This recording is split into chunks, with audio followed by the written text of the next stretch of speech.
누구나 선물 앞에서는 웃음을 짓기 마련입니다.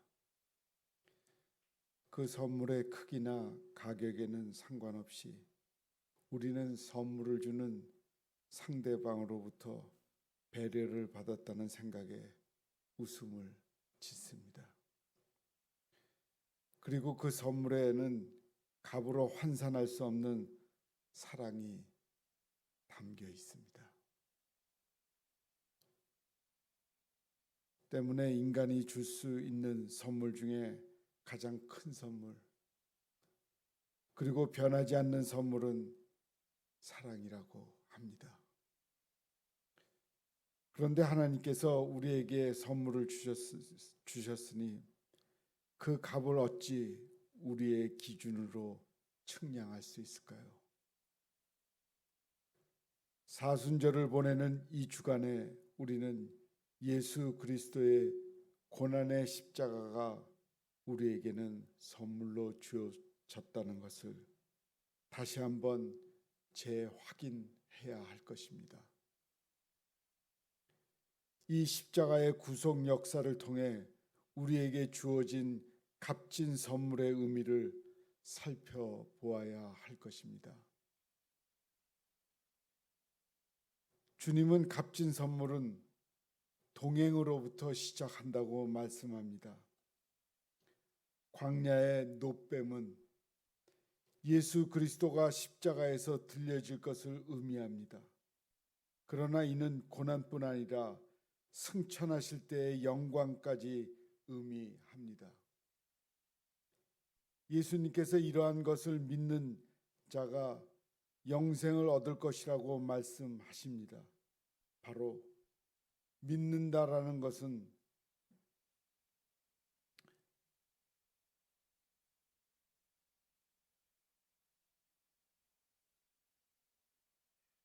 믿는다는 것을 예수님의 대속하심을 받아들이고 예수님과 함께 동행하는 삶을 사는 것을 의미합니다.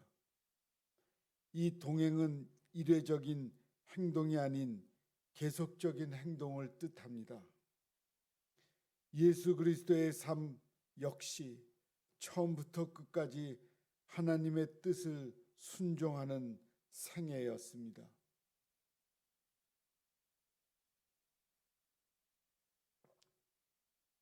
그리스도를 믿는다고 고백하면서도 하나님의 뜻이 무엇인지 알면서도 때로는 환경과 타협하고 자신의 이익을 먼저 생각하는 이들이 있습니다. 그러나 이것은 믿음의 태도가 아닙니다. 성도가 계속해서 하나님의 뜻을 거부한다면 이러한 동행 관계는 파기될 수밖에 없습니다. 하나님의 뜻이 자기의 목표와 다르다고 하여 거부하고 자신의 길로 가는 것은 그리스도의 삶이 아니며 하나님과 함께하는 동행이 아닙니다. 그리스도인은 하나님께서 원하시는 바가 무엇인지 찾아내어 그것을 힘써 행하는 이들입니다. 예수 그리스도를 나의 구세주로 믿습니까? 그렇다면 당신의 삶 가운데서 그분과 동행하고 있는지 살펴보아야 합니다. 나의 삶이 얼마나 예수님의 가르침에 순종한 삶인지 뒤돌아볼 필요가 있습니다. 하나님께서 믿는 자에게 주시는 영생의 선물은 동행으로부터 시작이 됩니다. 주님은 동행하는 자에게 영원한 생명을 선물로 주신다고 말씀하십니다.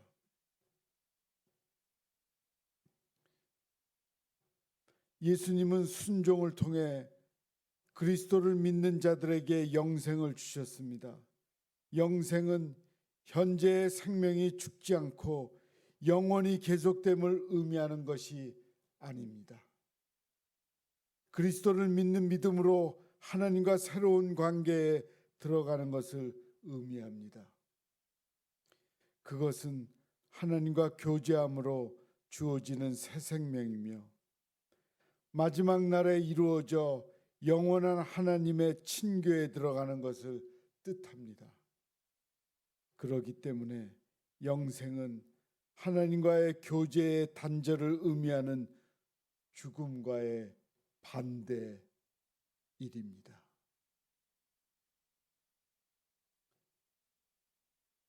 예수님을 믿는 자만이 이러한 영생을 소유할 수 있게 됩니다. 이러한 하나님의 영생의 선물은 우리를 향한 사랑의 표현입니다. 인간의 끝없는 불신에도 하나님은 계속해서 우리를 사랑하고 계십니다. 인간이 한없이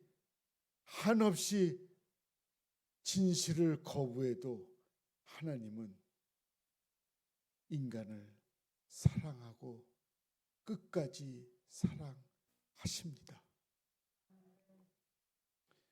하나님께서 먼저 우리를 사랑하시어 우리의 죄를 위한 화목제물을 사랑하는 그 아들에게 보내주셨습니다. 이 구원의 계획은 창세전부터 이미 계획된 것들이며 때가 되어 그 아들을 세상 가운데 보내셨습니다. 예수 그리스도를 이 땅에 보내신 목적은 우리를 구원하시기 위함입니다. 모든 이가 죄 아래 있어 멸망을 피할 수 없는 상태였는데 하나님께서 구원의 길을 열어 주셨습니다. 당시 유대인들은 오직 율법을 통해서만 구원받을 수 있을 것이라 생각했지만 그 율법조차도 예수 그리스도를 통해 온전케 되었습니다.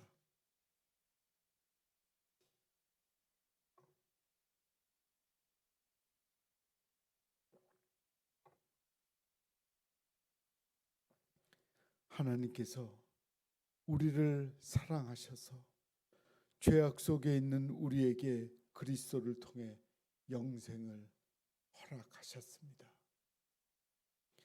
하나님께서는 오늘도 우리와 진실한 교제를 하기 원하십니다. 하나님을 믿는다고 고백합니까? 그렇다면 나의 삶 속에서 그분과의 얼마나 깊은 교제를 실현하고 있는지 살펴보아야 합니다. 주님은 선물을 받은 자는 그 열매가 삶 가운데 나타나야 한다고 말씀합니다. 선물을 받은 자 입증할 수 있는 것은 열매를 나타내야 한다는 것입니다. 그리스도의 영생의 선물로 받은 자의 빛을 향해 나아가는 자들은 진리 안에 행하는 자들입니다. 진리를 행하는 것은 단순히 그리스도를 믿는 것이 아니라 믿음으로 말미암아 그 신앙의 열매를 맺는 자들입니다.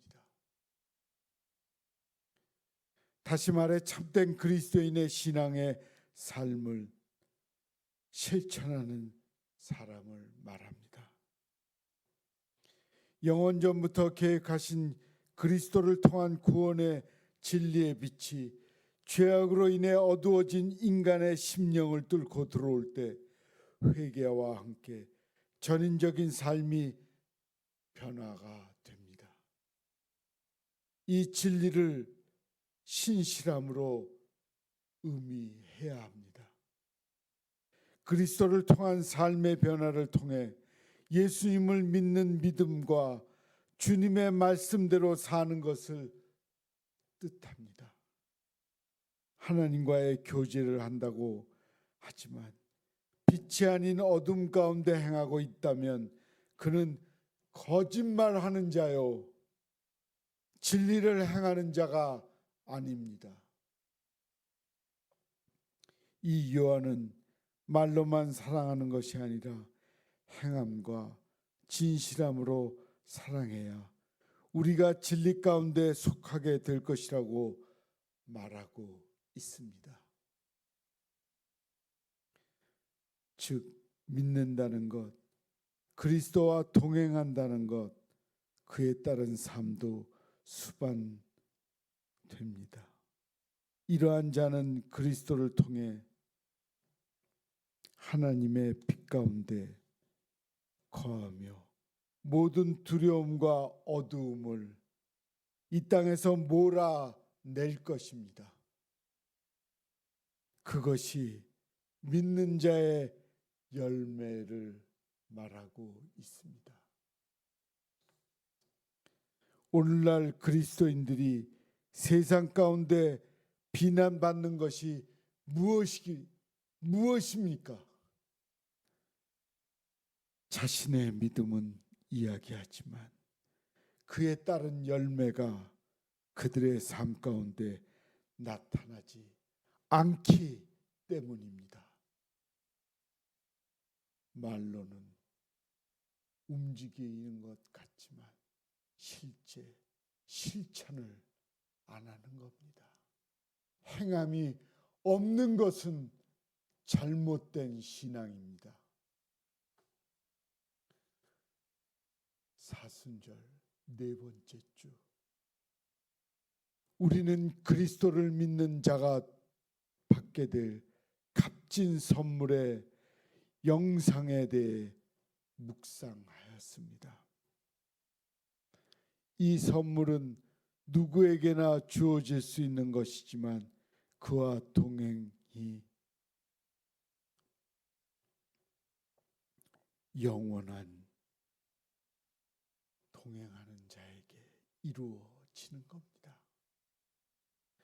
그리스도는 나의 구주로 믿고 동행하는 그에게 하나님은 영원한 생명을 약속하십니다. 이 영원한 생명에 거하는 자는 빛 가운데 거하며 그의 삶으로 열매를 맺게 될 것입니다.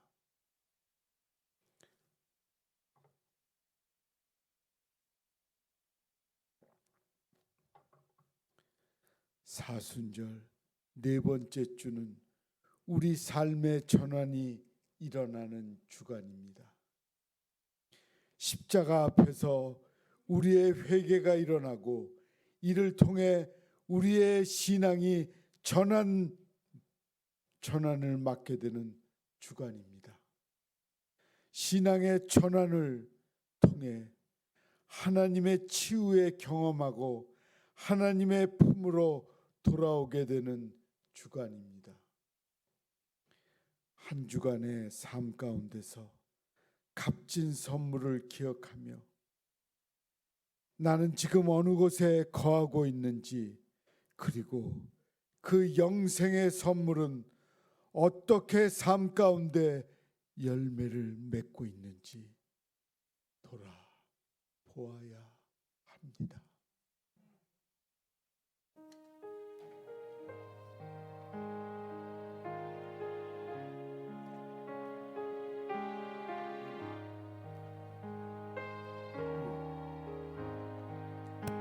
내 영혼이 은총입어 중한 죄짐 벗고 보니 슬픔 많은 이 세상도 천국으로 가도다. 할렐루야 찬양하세. 내 모든 죄 사함받고 주 예수와 동행하니 그 어디나 하늘나라 주의 얼굴 뵙기 전에 다 같이 하지요. 하늘나라 내 마음속에 이루어지니 날로 날로 가깝도다.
우리는 그리스도인들입니다.